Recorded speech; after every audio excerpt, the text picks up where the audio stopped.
नमस्कार,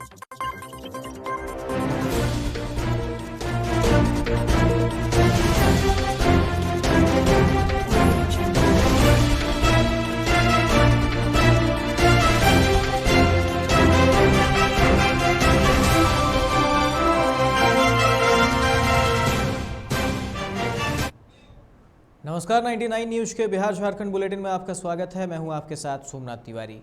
भोजपुर के पीरो थाना क्षेत्र के हीरा टोला गांव में एक नवविवाहिता की हत्या कर दी गई।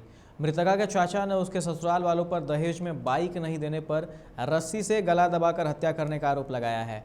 मृतका की सास को छोड़ बाकी सभी लोग फरार हैं। इधर घटना की सूचना मिलते ही स्थानीय पुलिस घटनास्थल पर पहुंचकर शव को अपने कब्जे में लेकर जाँच में जुट गई है।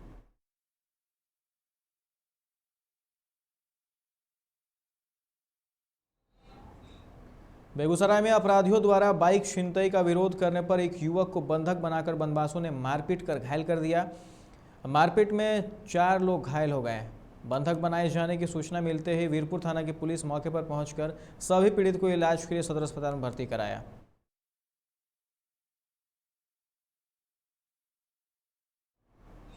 पारस हॉस्पिटल में अचानक एक मरीज के परिजनों ने हॉस्पिटल पर लापरवाही का आरोप लगाते हुए जमकर हंगामा किया। आरोप है कि रात में जब मरीज की हालत बिगड़ी तो अस्पताल में कोई सीनियर डॉक्टर नहीं था और जूनियर डॉक्टर नर्स को मामला समझ में नहीं आ रहा था। काफ़ी हंगामा के बाद आनन फानन में मरीज को आईसीयू में शिफ्ट किया गया। इसके बाद मरीज के परिजन शांत हुए।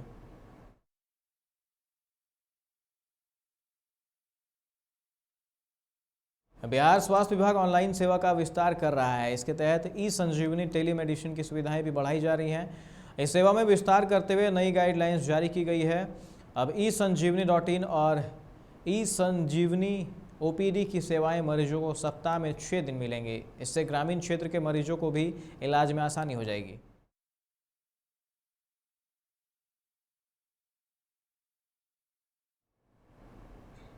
भागलपुर गोराडीह मुख्य मार्ग पर लोदीपुर थाना से कुछ ही मीटर की दूरी पर आज सुबह एक युवक का शव मिलने के बाद इलाके में सनसनी फैल गई। पहले तो ग्रामीणों ने युवक की हत्या कर शव को थाने के पास फेंके जाने का आरोप लगाया। बाद में पहुंचे मृतकों के परिजनों ने युवक की पहचान कर मामले में सड़क दुर्घटना में हुई मौत का केस दर्ज कराया। बिहार पंचायत चुनाव के 5वें चरण का मतदान सुबह 7 बजे से जारी है। वहीं मोतिहारी में अचानक तबीयत बिगड़ने के कारण पंचायत चुनाव के दौरान एक मतदान कर्मी की मौत हो गई। मतदान कर्मी रोहतास के रहने वाले थे। सहरसा के सोर बाजार पंचायत चुनाव के दौरान मतदान केंद्र 107 वार्ड सदस्य के प्रत्याशियों के बीच हुए विवाद में गोली चल गई, जिसमें एक शख्स गंभीर रूप से जख्मी हो गया।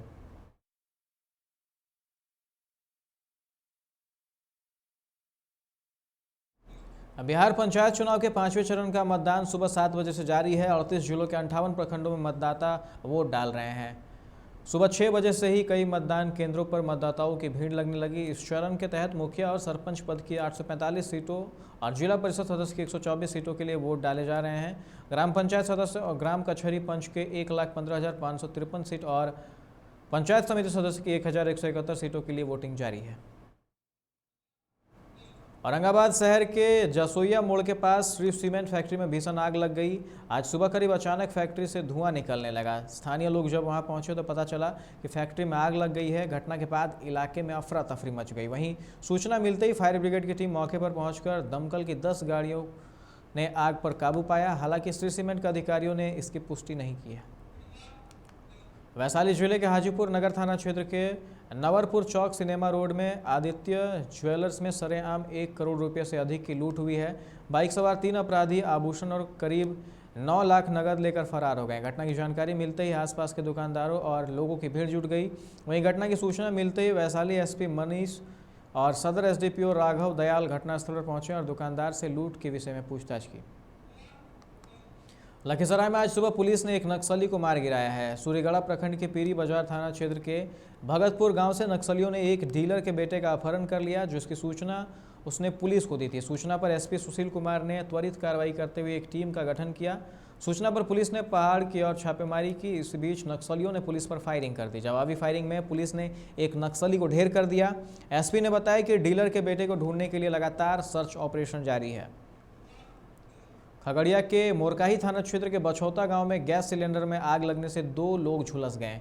इसमें एक पुरुष शहर के गौशाला रोड निवासी टेंट हाउस मालिक मुकेश पंडित और बछौता ग्राम निवासी रिंकू देवी शामिल हैं, जिन्हें सदर अस्पताल खगड़िया में भर्ती कराया गया है। महिला के गंभीर हालत को देखते हुए उसे बेहतर इलाज के लिए रेफर किया गया है।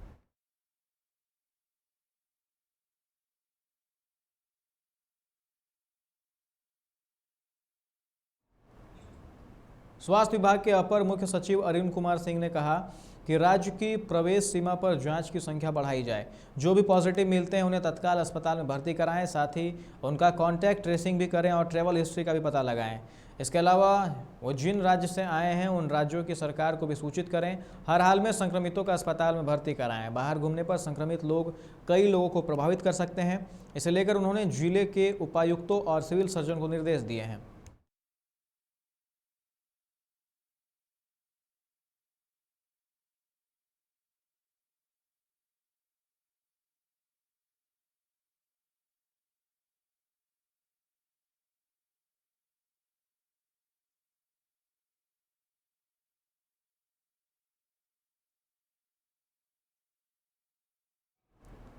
नई शिक्षा नीति के अनुरूप राज्य में कक्षा 1 से 12वीं तक के पाठ्यक्रम में बदलाव किया जाएगा। स्कूली शिक्षा एवं साक्षरता विभाग ने तैयारी भी शुरू कर दी है। शैक्षणिक सत्र 2023-24 से नए पाठ्यक्रम के आधार पर पढ़ाई होगी। राज्य में फिलहाल कक्षा 1 से 8 तक के पाठ्यक्रम में झारखंड से जुड़े विषयों को शामिल किया गया है। वहीं कक्षा 9 से 12वीं तक की कक्षाओं में NCERT की किताब के आधार पर पढ़ाई होती है। नई शिक्षा नीति के तहत सामाजिक अध्ययन व कुछ अन्य विषयों में झारखंड से जुड़े विषय को शामिल किया जाएगा। इसकी प्रक्रिया शुरू कर दी गई है।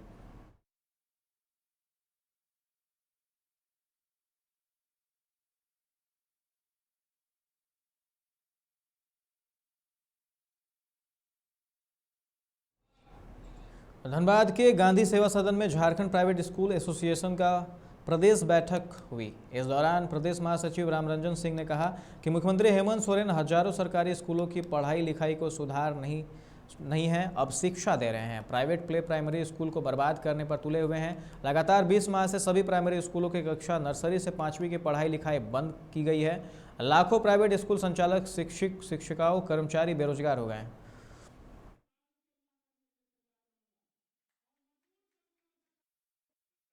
स्कूल एसोसिएशन रांची प्रदेश महासचिव रामरंजन कुमार सिंह।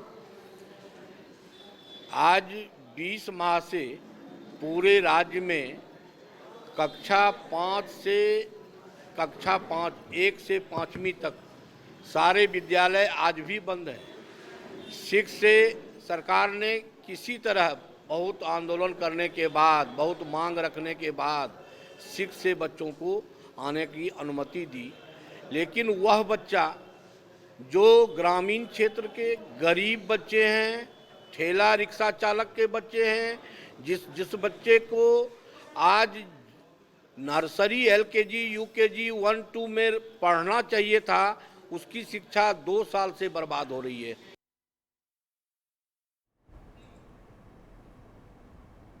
इस बुलेटिन में फिलहाल इतना ही। तमाम खबरों के लिए आप देखते रहे 99 न्यूज। नमस्कार।